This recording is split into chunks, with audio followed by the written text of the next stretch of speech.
What's amazing is that I've spent the last 2 weeks in shorts and a t-shirt, and I now I've got my coat on, full length jeans, thick socks. It's literally like night and day. It's mad. And weirdly enough, I'm the only one here with a mask on. I feel almost out of place, but I'm used to it. I haven't worn it in Mexico for a couple of weeks now. Literally no one else has got the masks on. I'll turn the camera around in a minute, just literally spot if you can see anyone else.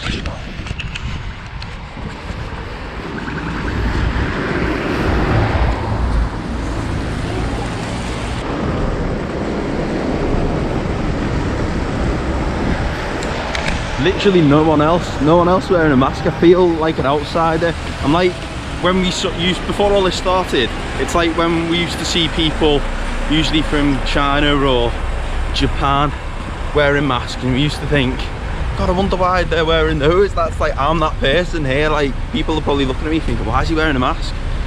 But like I say, I'm just used to it now, and I suppose if it keeps me and others safe, I'll just do it. It's one of them, really.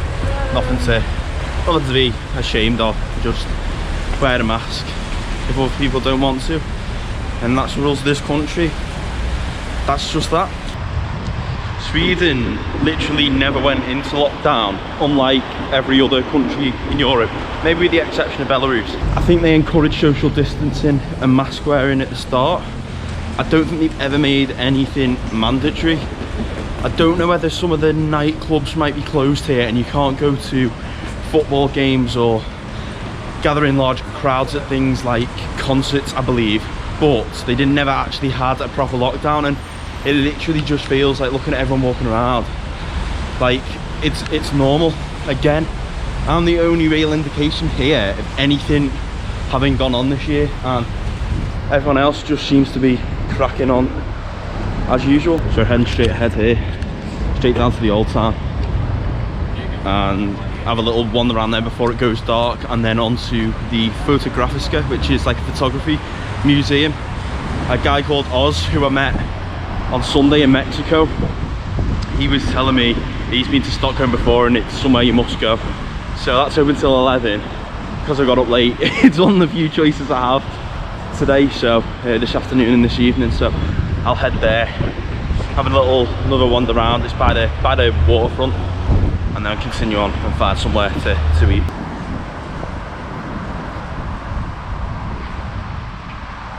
So one thing Stockholm's famous for is its canals.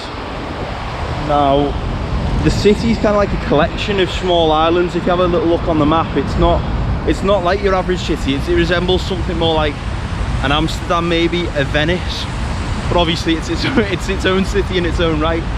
Tomorrow, I was meant to be doing this today, but tomorrow I'm going to go on like a boat tour around the canals, because I just think it'd give me a different perspective of the city, take me on a bit of a different route and like say something a bit different to do. So I'll look at that double-decker train in the background. So yeah, so that's what I'm going to do tomorrow. I'm really looking forward to it. I think that's like one of the cool sort of unique things about Stockholm, is the way it's laid out. It's not just like say any old city. So we're going to head over the bridge now, because to get to the old town, again, it's its own separate island. So I'm going to head across this. I might actually head across that bridge because it's a bit quieter. Walk across there, head to the old town, see what we can find.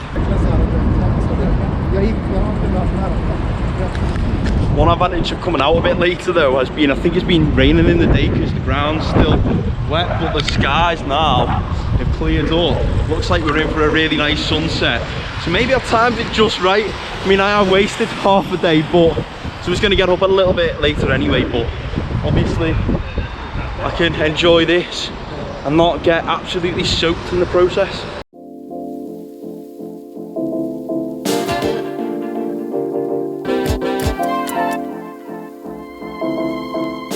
It's not just the mask situation that's different here. In Mexico it was going dark maybe about 8:30, 9 o'clock. Here, I mean, I've probably got another hour, but it's just gone 4 now. So it's probably going to be dark in the next maybe 90 minutes. So it's like readjusting to the winter, not only in temperature, but also in daylight. I'm just walking around Gamla Stan now. This is the old town.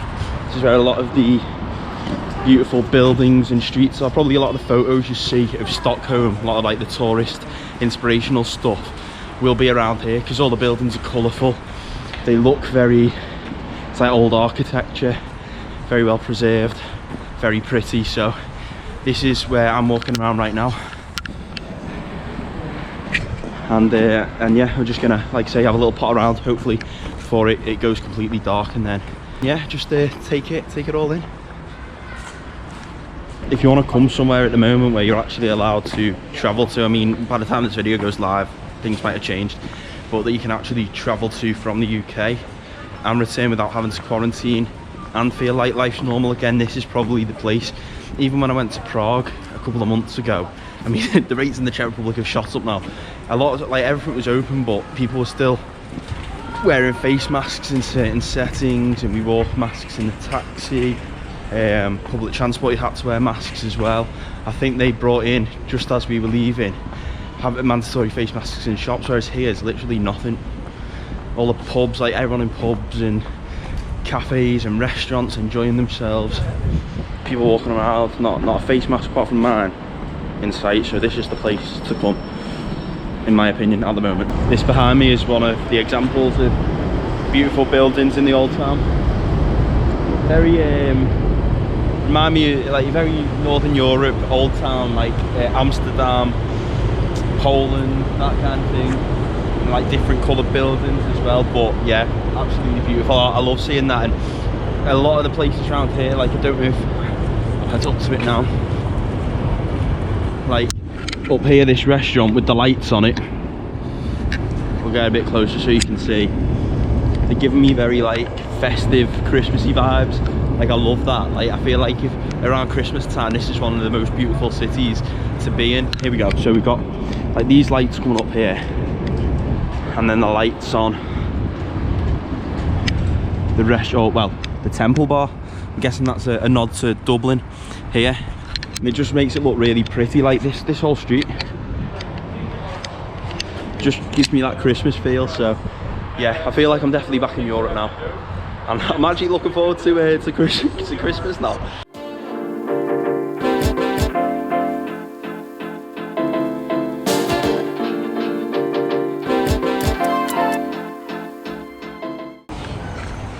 I've flown all this way from Mexico, and yet you can still get churros here. So little taste of Mexico in the heart of Sweden. Love that. Here's what I was trying to find. So, you know, places like Krakow, London, Moscow, they all have big squares, main squares. This is kind of the iconic square here in Stockholm. It's called Stortorget. Probably completely messing up that pronunciation, but this is one where you will definitely see on all the websites to inspire you. It's got some absolutely incredible looking buildings, particularly these ones behind me. These ones are almost like the shot here in Stockholm. But yeah, I'm guessing the restaurants around here, they look really nice, probably really expensive as well, because I imagine this is where a lot of tourists come. And yeah, this is I'm glad I've seen it just before the sun comes down. I will be back here either tomorrow, Friday, or something like that, because I do want to see it in proper daylight. But yeah, wow, so like cozy and warm. Absolutely love it. Yeah, it's great.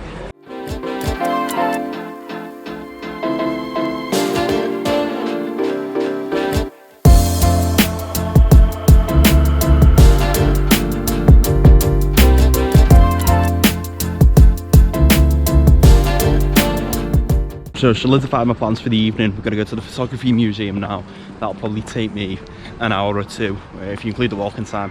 Then I'm going to go and find somewhere, get a drink, want to try some Swedish beer, and then go and find some food. And that should take me to pretty late on. And it's weird because it's going to get towards like midnight and I'm not going to be tired, but I'll have to maybe try and force myself to go to bed a bit earlier today. Just get up tomorrow really early and kind of crack on with everything, because I can't waste time tomorrow as well. I need to get stuff done.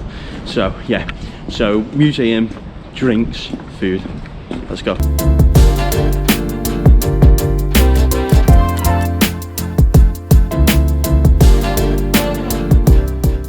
What they seem to have here is like a lot of roads for cyclists, so you've got to be really careful, because you're not just looking out for crossing the roads with the cars on. There's actual separate roads, as you can see here, for people to ride the bikes. So you just need to make sure when you're walking around Stockholm, if you think something's a pavement, it might actually not be.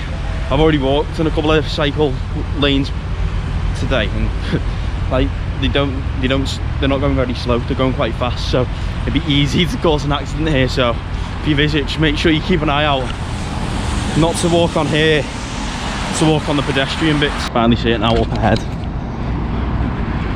Fotografiska. So finally made it. It's a little bit out the centre, but it's meant to be really good, so I'm excited to go inside. It looks quite busy. I mean, I think it's one of the few things that are open now, so I suppose unless you're going out for dinner or drinks, if you actually want to do something attraction wise, this is probably one of the best things to leave till later, because everything else is shut. This is one of the few things that's actually open, so I can see why it would start getting busy now, because all the other stuff is closing down. Right, let's head inside. Doing the student trick again, the student card trick. I've got my card with me, so gift card number is required. Ah, there we go. And it's as easy as that. So head down here.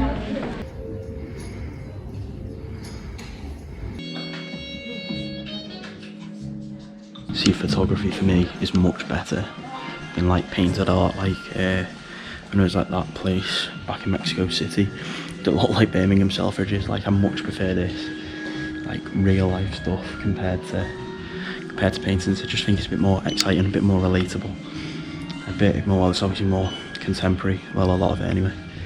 So I'm speaking quietly because I'm in a museum and I don't want to disturb anyone who's really intensely focusing on this stuff. So we're in the exhibit box space now, and again, I cannot escape Mexico. Already seen churros, and now this is the Sombrero Galaxy, given the name sombrero because its resemblance to the Mexican hat.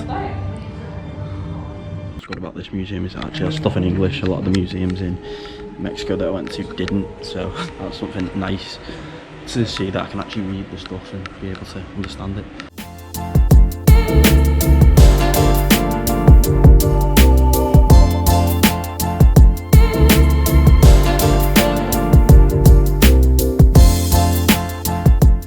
That was such a cool museum, really would recommend it if you're ever in Stockholm. Some of the photos, like I was saying in there, are just, to me, they're a lot more like real and relatable than like paintings and drawings, and I almost feel like a lot of the photos don't need like meanings behind them like a lot of art has. I just think it's so much more interesting to look at photos than paintings, and if you agree with me, if you like that sort of thing, definitely come to Fotografiska, because there's some really cool exhibits and exhibitions. And yeah, it's not, I mean, it was about £12, so compared to the museums in Mexico, a lot more expensive, but the cost of living is a lot more expensive over here. Things are going to be more expensive. So anyway, I'm going to head back in this direction over to the centre and get something to drink. I've not actually had anything to eat today. I've had some water, that's about it. So again, the first thing on my stomach is going to be alcohol for probably the 4th or 5th time this trip. Probably not the most healthy way to live, but considering this is probably going to be my last trip of the year, unless I get something booked for between Christmas and New Year, then I'm just going to go for it, and then we'll head on and find somewhere to eat. I love just being able to walk around the streets here, even in like the newer kind of Stockholm with all these kind of, I suppose, uglier buildings. I think even they look really pretty. Everything feels like cute and cozy. Like this is like a city that I reckon I could easily live in. It's so nice, and like just walking down, seeing all the lights on the shops and in the street, and it just feels again like you're living life. You're not just confined to a load of horrible rules like at home. It's just so much better. I stopped off at a bar in the old town square I was in earlier, and it was so nice to see it full of people having a good time. I then walked to Hard Rock Cafe for some food, and I know it's basic, but I just wanted to get my fix after the HRC I went to in Cancun was closed. I did get more adventurous with my food choices in Sweden, but you'll have to tune into the upcoming vlogs to see what else made my plate. If you enjoyed this, give it a like, and don't forget to hit that subscribe button too. Thank you for watching, and I will see you next time.